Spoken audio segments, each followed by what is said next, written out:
Now, a lot of tough guys say, why use a hatchet? Why use a knife? You can use a chainsaw.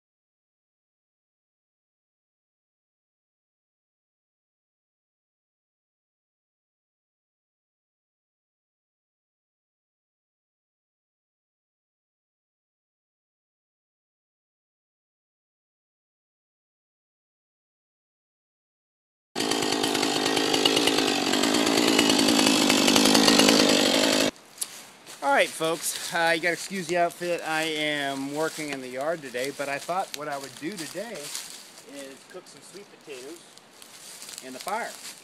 And while I'm doing that, I'm going to explain some things that I've talked to you guys about before.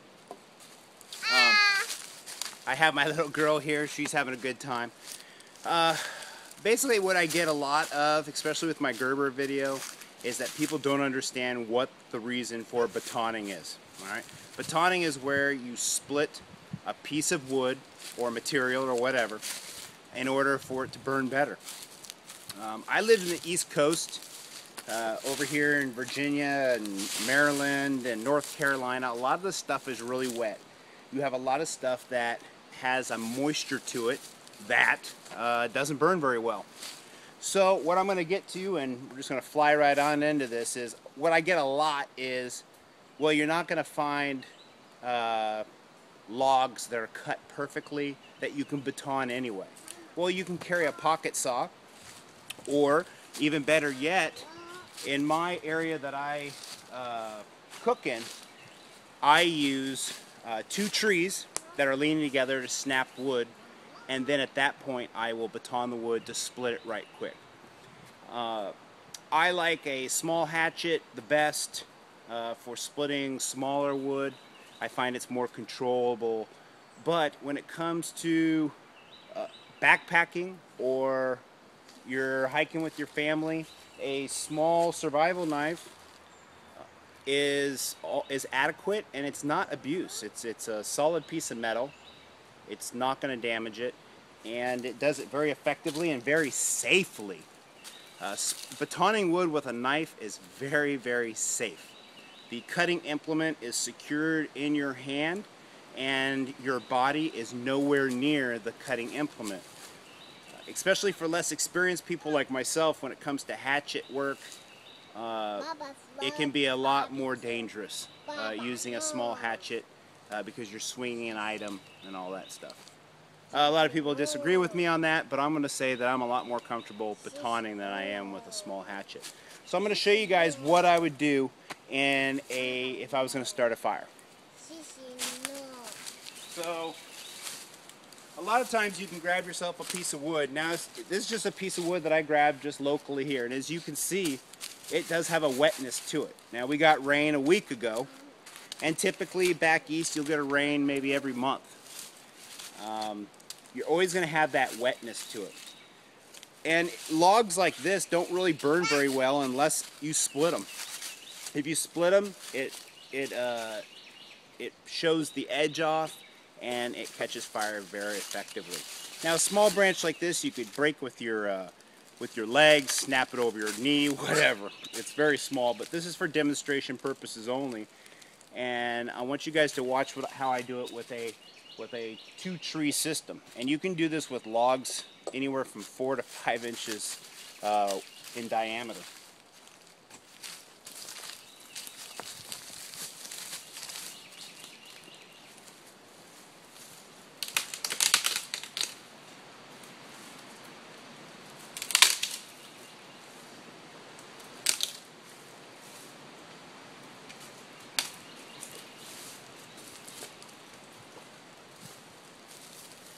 As you can see, it's very effective. You're not risking twisting your ankle out in the middle of nowhere. All you're doing is basically snapping some logs, and a lot of times they'll snap where you do see the edge very nicely, so you don't even need to baton it. Now, in the event that you want to use a hatchet or something, you can do that also. And I have my new tomahawk here, and I could show you how I use that. Alright. Alright, sweetie, hey, move over here. Move over here so you don't get hit by my little tomahawk action. You can watch me from right there. I want to barbecue. We are going to barbecue. Now, a lot of times people will place it like so.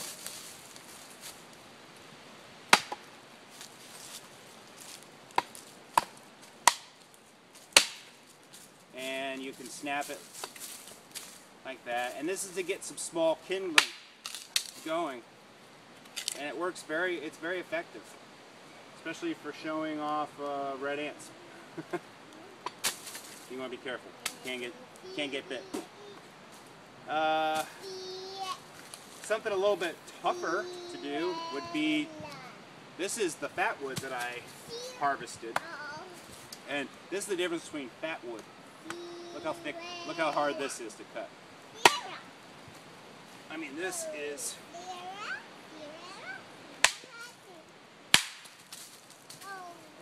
It's a nice piece of fat wood. What's that smell like, sweetie? Smells good? Okay. Daddy, already barbecue. But that is a very effective way of cutting your wood, is using a hatchet or a tomahawk or whatever.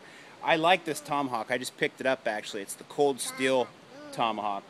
Really works well, and you can really swing this bad boy. Here, I'll show you some stuff. It really chops very well. It feels very nice in hand. Watch out, sweetie. It's very controllable, and it's removable. You can remove the top. I took the set screw out. And this is fat wood. This is really tough stuff to chop up.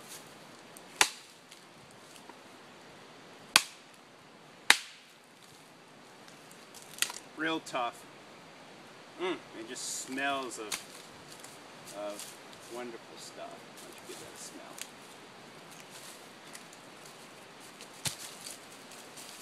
Really great stuff. Now, if I was to baton, for instance,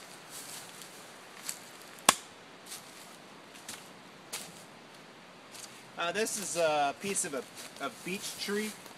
Real hard wood, as you can hear. Really hard. Really makes a nice baton. And I don't know if I could do this, but this is a really thick piece of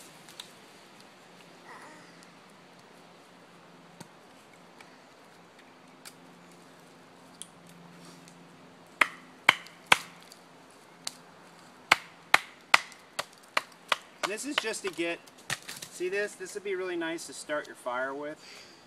Something small like that. You can also make it smaller just to get some kindling going. And this does not damage your knife at all.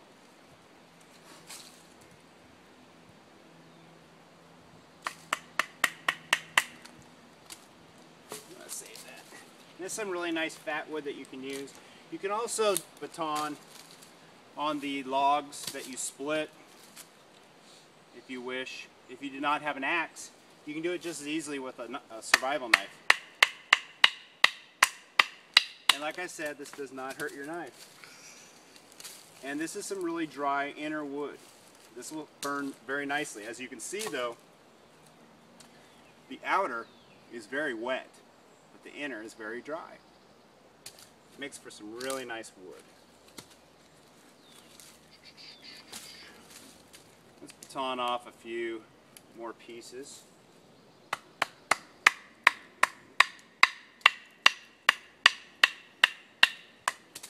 And as you can see, that's a little bit more controllable, in my opinion, than using a hatchet. But then again, like I said, I'm not a professional with this. If I was going to process a lot of wood, They're both very effective ways. But at the same instance, I feel using a survival knife is more effective. But I'm not a professional at the whole hatchet deal. Far from it. I'm a lot more familiar and comfortable with batoning because, like I said, I just feel it's a lot safer to do. You're not swinging this cutting implement like you are with this. And this is pretty heavy. This is about as light as you get for a pack axe. And it's heavy compared to just carrying this. And you're not going to hurt. This is a Lon Humphrey knife. Someone's going to ask me that. So, I hope you guys kind of got the idea here. So we can look around the yard. But this is just like your camp or whatever. If you're looking around and you wanted to find some more wood. Definite. Just walk on. A nice big log. But if you just threw this thing straight on the fire, yeah, I know, it's pretty big. If you just do this straight on the fire, you're not going to get good ignition. So what you would do is you would go over to your tree.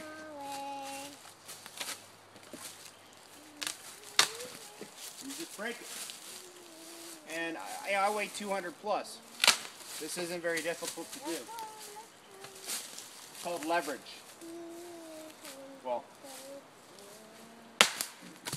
alright. And as it gets shorter, the leverage changes. Now, as you can see, a lot of people say you're not going to find perfectly cut wood out in the forest. Well, that's pretty nicely cut. Real easy. So let's split it. See what we got here. Alright, now if we're going to baton it, it is uneven, but that's okay. We'll live.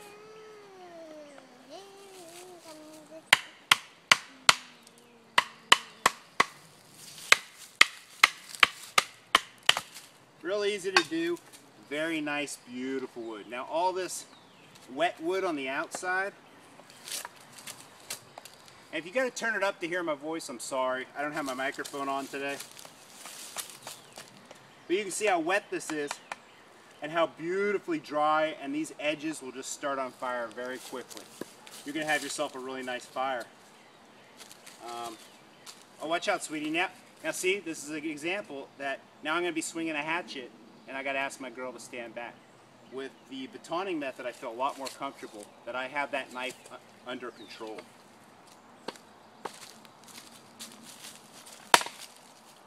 And yeah, and the wood goes flying. I just prefer, like I said, I'm not an expert at the whole hatchet thing. I really am not. I just prefer the whole batoning thing. It really works very well. And a survival knife or a camp knife, I think, should have the ability to do that. It's a pretty simple task that any camp knife or survival knife should be able to do. This doesn't really dull your knife either because you're going straight through.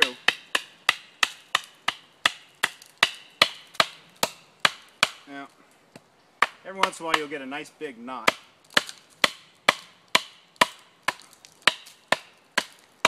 Okay, now we've encountered, I mean, I could go through this, but this is where the argument changes a little bit, where people say, well, when you hit a nice big knot, all right, the knife is still razor sharp, the edges aren't rolled or anything, where maybe a hatchet's better. But again, I'm not a professional by any means.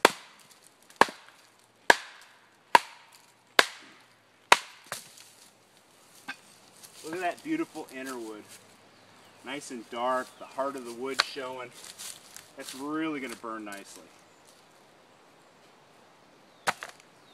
Okay, so when it comes to a hatchet, you do have more flexible and leeway. You're not using your main cutting tool, but then again, my method in the forest is not carrying this at all. It's carrying one of these and a smaller pocket knife, which has a better, well, this is an Opinel number 8, I believe. Yep. And this is a smaller, finer cutting knife where I can make my feather sticks or whatever. Alright, so I'm going to cut for now. I'm going to build my fire. I'm going to get it started and we'll go from there.